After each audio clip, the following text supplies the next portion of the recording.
After this is done, I'm going to continue going and building the bookshelves. It's weird because I have to act like a man, and I'm not really good at that. I have to go find studs, and I'm not really even sure what that means or how to do it.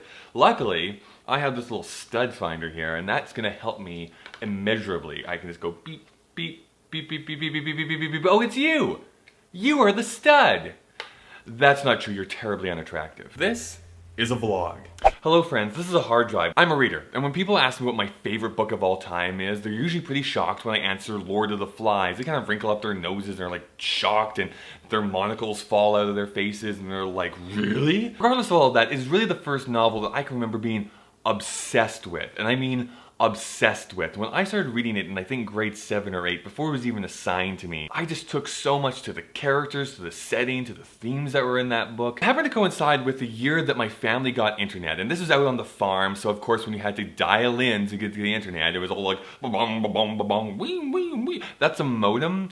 Kids, if you don't know what a modem is, that's because you're not close to death. Be that as it may, I went on to like Ask Jeeves or Metacrawler or Yahoo or something like that back then.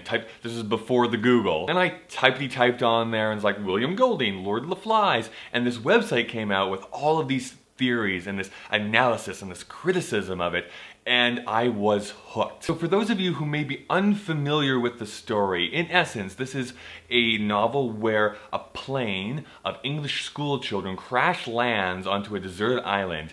The pilot is killed off, it is only the kids left to fend for themselves, and everything goes fine for a while, and then chaos explodes. What we have set up very nicely is Ralph, who wants to use order and the vestiges of society that he can remember to create a paradise on this island.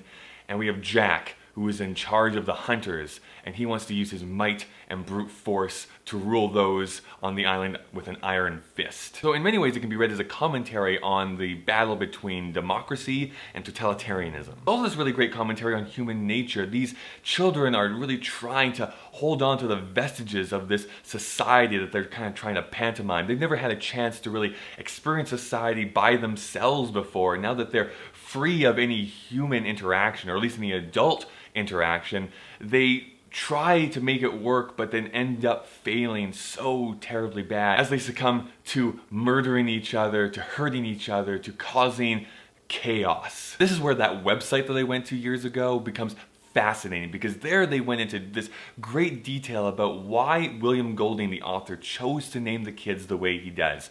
If you go to like a baby book or a baby name book and read out what some of the names actually mean, it is remarkable how close they fit into the personalities of that character. The one that just stands out to me is that there's this character named Roger, and he is really the Iago to Jack's Othello. He's the one that's like needling him to go and do these terrible things and forcing him to kind of go more into the dark side than where he actually wants to be.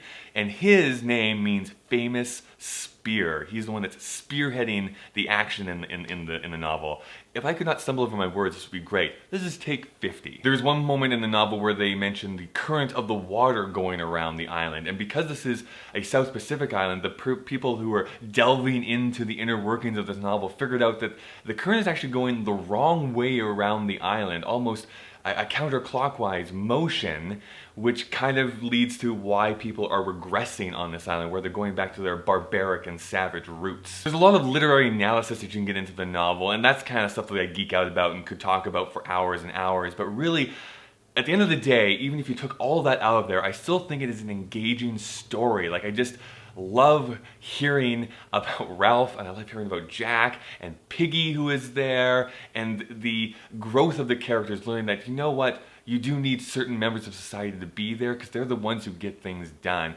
It is better to have people working together than fighting against one another. There's two movie versions that I know about that were made out of this story. There's one that was made, I think, in the 1960s, it's in black and white.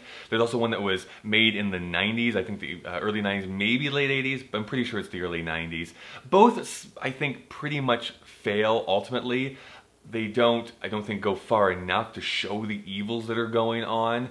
And at least the one in color, the one in the 90s, that keeps around the pilot for some reason. He becomes the beast on the island. It's really weird, and it doesn't make sense, and it really kind of ruins the point of the whole thing. So I haven't loved any version that I've seen as of yet. If I had one wish in this entire world, it would be for Emma Stone to be my girlfriend. But if I had two wishes in this world, it would be for myself to be able to adapt Lord of the Flies into a movie. I just want to write a really great treatment and have it made into a film. So, producers of Hollywood who obviously watch my videos, make it happen. I love it. I unabashedly love Lord of the Flies, but I would love to hear what you think. Do you love it? Do you hate it? Are you kind of indifferent to it? Let me know down in the comments below. Thank you so much for watching. My name is Kyle Marshall. The first week of VEDA has officially come to an end. I'll hopefully see you again on Monday. I'm off to sharpen a stick at both ends.